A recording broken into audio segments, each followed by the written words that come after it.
Contento porque precisamente vamos a hablar de temas que tienen mucho que ver con la tecnología y que salvan vidas. En este caso, la respiración extracorpórea, que son los nuevos tipos de equipos que se están utilizando no solamente para salvar vidas por el tema de COVID, sino también por muchas otras condiciones que vamos a estar hablando con Guadalupe Castillo, que voy a estar invitando a que se nos una aquí en la conversación para que los que nos escuchan a través de Radio Ancon y los que nos ven a través de nuestras redes sociales puedan también participar de esto y tener una idea de lo que se está haciendo en el país en este momento para poder implementar estas nuevas tecnologías que definitivamente salvan vidas y están ayudando a muchos panameños a salir adelante.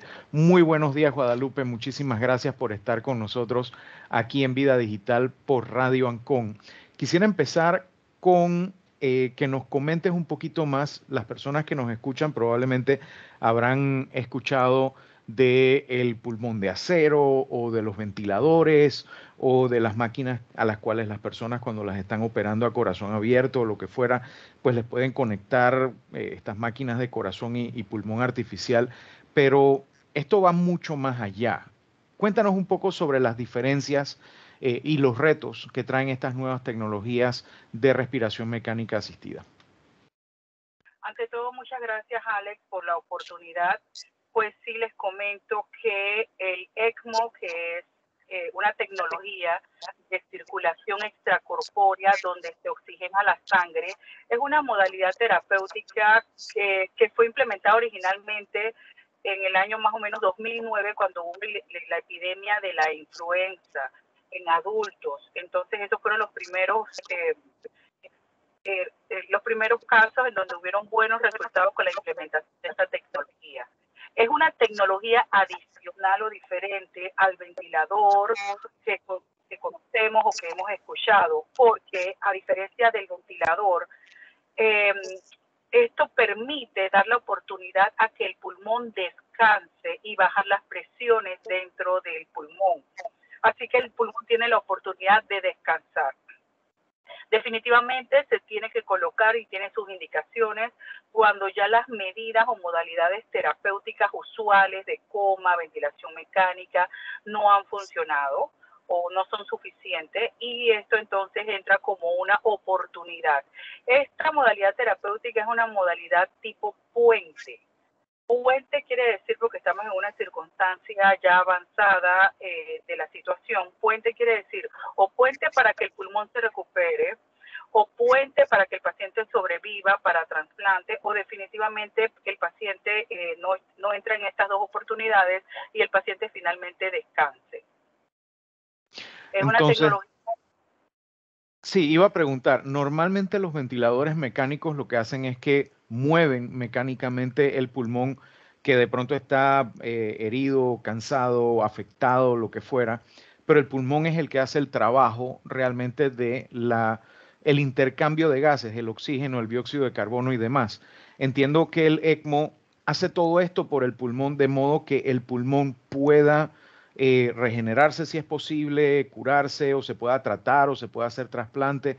Esto imagino que se está aplicando mucho en pacientes de COVID, sobre todo ahora que las personas no vacunadas están siendo muy afectadas por el tema. Pero imagino que, por ejemplo, personas afectadas por haber respirado aire caliente o gases tóxicos en un incendio, por otras condiciones también pueden ser ayudadas por este tipo de tecnología. ¿Es así? Sí, el ECMO tiene diferentes indicaciones. Tiene indicaciones cuando una persona tiene problemas respiratorios, ya sea porque a veces tenemos procesos neumónicos con bacterias, hongos que pueden lastimar el pulmón. A veces tenemos fístulas pulmonares que son grandes y que el ECMO tiene una oportunidad para ayudar a cerrar esas fístulas pulmonares. También se puede utilizar en tromboembolismos pulmonares masivos, en donde la persona requiere una oxigenación y el mismo pulmón no tiene esa capacidad de oxigenar, y se puede colocar en estas máquinas.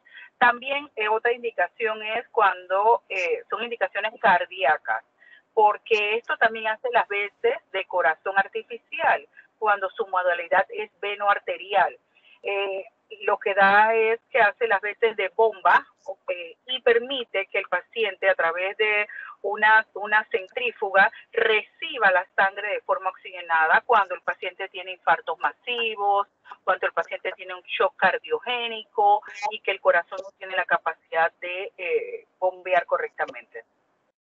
Ahora, mi curiosidad se dispara en el sentido de que estamos hablando de que no solamente puede complementar la función del pulmón, sino también la función del corazón en un paciente, ayudándole a recuperarse o dándole más tiempo al personal médico de buscar otras alternativas para salvar al paciente en estos casos así gravísimos cuando falla pulmón y falla corazón en este sentido.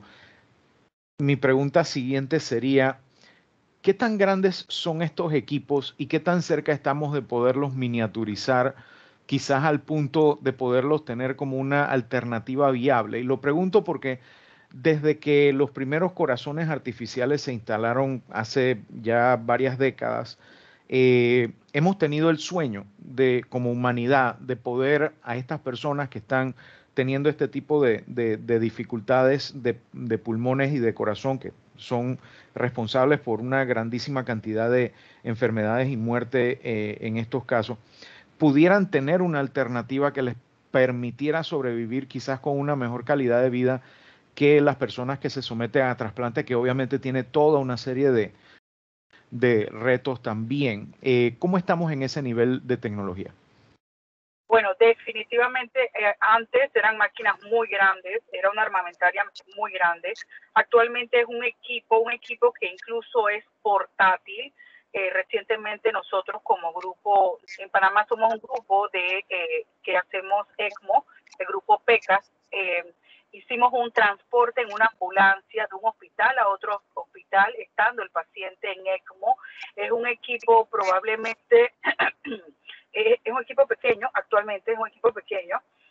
Claro, tiene sus características, tiene su membrana que permite la oxigenación. Sí es cierto que hay equipos más modernos que en este momento no están en Panamá. Nosotros tuvimos la oportunidad de entrenarnos en Francia.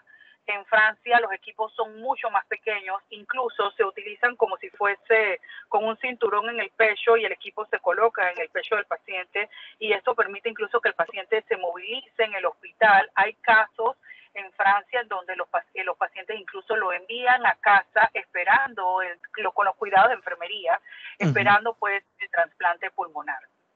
Todavía aquí en Panamá estamos con los equipos que son, si bien es cierto, son amistosos, son de un tamaño que permite una movilización del paciente, pero hay equipos que a futuro pues que son más pequeños y esperando que esa tecnología venga para Panamá. Ojalá llegue en un yo me imagino que en una década o dos tendremos equipos similares que puedan ser tan fáciles de utilizar y portátiles como una bomba de insulina o algún aparato similar. Ahora, mencionó el tema del entrenamiento en Francia. ¿En qué consiste el entrenamiento y qué es lo que se aprende precisamente en estos entrenamientos a la hora de implementar estas nuevas tecnologías? Sí, nosotros de base somos intensivistas. Los intensivistas tenemos la bondad de conocer la fisiología e integrar la fisiología de todos los aparatos y sistemas del cuerpo. Entonces, hemos tenido entrenamientos extensos tanto en Alemania como en Francia, en el Hospital de Petit-Salpêtrière. Son entrenamientos básicamente en donde desaprendemos los paradigmas que ya conocíamos, que la Facultad de Medicina nos enseñó, porque la fisiología del ECMO cambia. Yo estoy sacando un órgano, estoy colocando un órgano al lado del paciente, entonces los parámetros fisiológicos totalmente cambian del intensivismo que nosotros estamos acostumbrados. Entonces, sí nos explican cómo cambia esta fisiología, cuáles son los cuidados que debemos tener, porque la carga laboral en este tipo de pacientes y el compromiso que tiene el personal de salud con este tipo de pacientes es un compromiso muy alto, minuto a minuto, con las posibles complicaciones. Ok. Y en Panamá, ¿cómo se está implementando? ¿Cuáles han sido los resultados ¿cómo ha sido recibido esta nueva tecnología, esta nueva forma de tratar a los pacientes que están en esta situación? Bueno, el grupo tiene actualmente son hoy 150 días así corriendo, le decimos corriendo, pacientes en ECMO. Básicamente los países hermanos como Costa Rica y Colombia, la cantidad de pacientes, claro que nos supera. Nosotros acá en Panamá tenemos 4 casos. Uno ya es un caso internacional, uno incluso ya sobrevivió. En este momento tenemos otro que está actualmente en ECMO, es un paciente de 31 años. Recordemos que estos son pacientes que si no entran en la modalidad terapéutica iban a fallecer. ¿Ok? Entonces, por lo menos la literatura habla de 50% de probabilidad de sobrevida y por lo menos por ahora nosotros estamos en ese porcentaje. ¿Cuál sería el siguiente paso a la hora de hacer llegar a más personas este tipo de herramientas tecnológicas, a más centros de salud, a más hospitales, etcétera? ¿Cómo se está trabajando para que esta tecnología llegue a más personas en este momento? El Ministerio de Salud está muy interesado y está trabajando junto con el grupo para intentar implementar un programa a nivel estatal.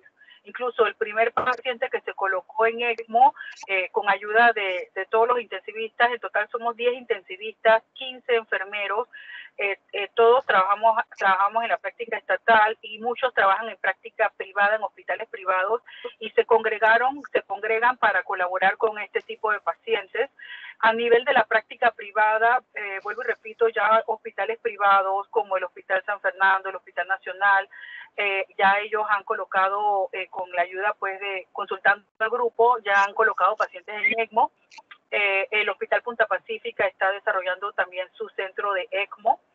En fin, ya es una tecnología que ya llegó a Panamá y definitivamente ya es responsabilidad de continuar con esta modalidad. Ahora, tiene sus debilidades y situaciones que nos preocupa el grupo, porque si bien es cierto, nosotros somos puente para trasplante pulmonar, puente para que el paciente mejore. En Panamá es una realidad que no hay trasplante pulmonar. Entonces, llega un momento que nos encontramos frente a esa situación en donde definitivamente el pulmón no da signos de mejoría a pesar del tratamiento, o el daño es tan severo que ese paciente no va a mejorar. Entonces, en otros países se le da continuidad con el trasplante pulmonar. Por ahora lo que hemos hecho, y nosotros estamos siempre consultando con los grupos de Baylor College de Houston, con los profesores pues de París y con los compañeros tanto de Colombia como de Costa Rica, que tienen las mismas circunstancias políticas que nosotros, pero sí estamos conversando con las autoridades para ver de qué forma se puede impulsar a que el grupo académico que tiene que ver con el trasplante de pulmón pueda entrenarse y desarrollar esta modalidad para darle continuidad al trabajo que se está realizando. Y el Ministerio de Salud está anuente y está participando el actual ministro de Salud. Hablamos de gobierno, hablamos de empresa privada. ¿Se está haciendo algún esfuerzo a nivel académico para que las personas que están ahorita mismo optando por la carrera de medicina o que ya están en la carrera de medicina no tengan que desaprender, sino que puedan coaprender estas técnicas alternas, nuevas, que se están implementando con la ECMO dentro de lo que ya están viendo de medicina, tanto las personas que solamente están entrando como las personas que se están especializando como intensivistas? Ok, dentro de las responsabilidades, soy presidenta de la Asociación Panameña de Medicina Crítica y Terapia Intensiva. Ese es un regente o una corporación académica sin fines de lucro. Nosotros hemos ya implementado un diplomado con el Ministerio de Salud de Medicina Crítica, donde se toca el tópico de ECMO. Prontamente se va a realizar la versión 2.0. Ahora en el mes ya estamos en agosto, el 16 de agosto estamos haciendo un webinar académico con compañeros de Monterrey, con compañeros de Costa Rica que tienen más experiencia que nosotros para hablar acerca de este tópico. Y en agosto tenemos el Congreso de la Asociación Panameña de Medicina Crítica, donde tenemos sesiones de ECMO específicamente. Vamos a comentar con ellos las vicisitudes o esas preguntas académicas que hemos tenido durante el proceso de correr un ECMO. En fin, sí hay movimiento académico y por parte de la Asociación Panameña de Medicina Crítica que está liderando pues esta parte académica de la implementación del ECMO. A nivel mundial, donde se ha implementado la tecnología ECMO, una de las responsabilidades ha sido siempre el presentar los resultados obtenidos, buenos y malos, las experiencias adquiridas, las cosas que se han salido fuera de la norma, cualquier cosa que haya sido diferente y que pueda ayudar, ya sea a evitar un mal resultado o a reproducir un buen resultado no esperado. Tenemos que recordar que en la mayoría de los casos, no solo en la medicina, sino en la ciencia general, lo que viene antes del descubrimiento no es un eureka, sino un hey, eso no me lo esperaba.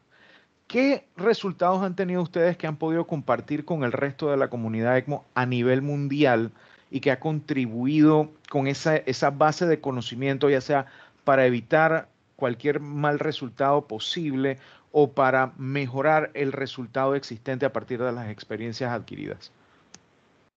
Bueno, la regente académica de los grupos ECMO es la ELSO, de la cual estamos afiliados como grupo en Panamá. El grupo PECAS está afiliado. Ellos tienen un dashboard que es minuto a minuto acerca de los pacientes que se está implementando la tecnología de ECMO. Es importante reconocer que al principio de la pandemia, la ELSO dentro de sus guías justo recomendaba que cuando los programas eran pequeños o cuando los programas estaban empezando, por el volumen de pacientes y por la carga laboral que tenía el personal de salud, recomendaban que si este era el caso, no colocar pacientes en ECMO porque se pensaba que la mortalidad de los pacientes iba a ser muy alta porque era un personal que tiene que pasar una curva de aprendizaje. Pero a mediados de la pandemia definitivamente se dieron cuenta que todo el mundo está tratando de ver cómo ayuda a su población en todos los países y que la gente seguía colocando, los médicos seguían colocando los pacientes en ECMO, tratando de ofertar algo para poder ayudar a las personas a pesar de la carga laboral y que estábamos dentro tratando de contener una pandemia. Así que al final la evolución de esto dio a que la ELSO pues sí aceptó, dijo, bueno, ya que vamos a colocar a los pacientes de ECMO, estas son las guías y vamos a ver de qué forma podemos colaborar. Y al final lo bonito de esto es que 50% de los pacientes pueden sobrevivir, darle una oportunidad de sobrevivir cuando se implementa esta tecnología. Recordemos que al principio de la pandemia no sabíamos si siquiera iban a poder sobrevivir. Muy interesante. De verdad que muy contento también que desde Panamá estemos contribuyendo con la comunidad científica. Quiero darle las gracias a la doctora Guadalupe Castillo Ábrego, que ya un par de oyentes nos han preguntado cómo ponerse en contacto con ustedes. ¿Ustedes tienen redes sociales, algún correo electrónico, alguna forma en que las personas se puedan poner en contacto con ustedes para conocer más acerca de este esfuerzo? Gracias. Bueno, mi teléfono celular con mucho gusto, 69494911. Agradezco que me envíen chatcitos porque como estoy a veces adentro del área COVID, no tengo el teléfono a mano. Y bueno, estamos en las redes sociales como Neuro and Critical Care por ahora y ahí con mucho gusto podemos resolver todas sus dudas. Muchísimas gracias, doctora Guadalupe Castillo. No sé si Guillermo tiene alguna otra pregunta adicional. No, solamente agradecerle el trabajo que está haciendo, desearle que tenga mucho cuidado y que seguro vamos a estar hablando con usted nuevamente más adelante.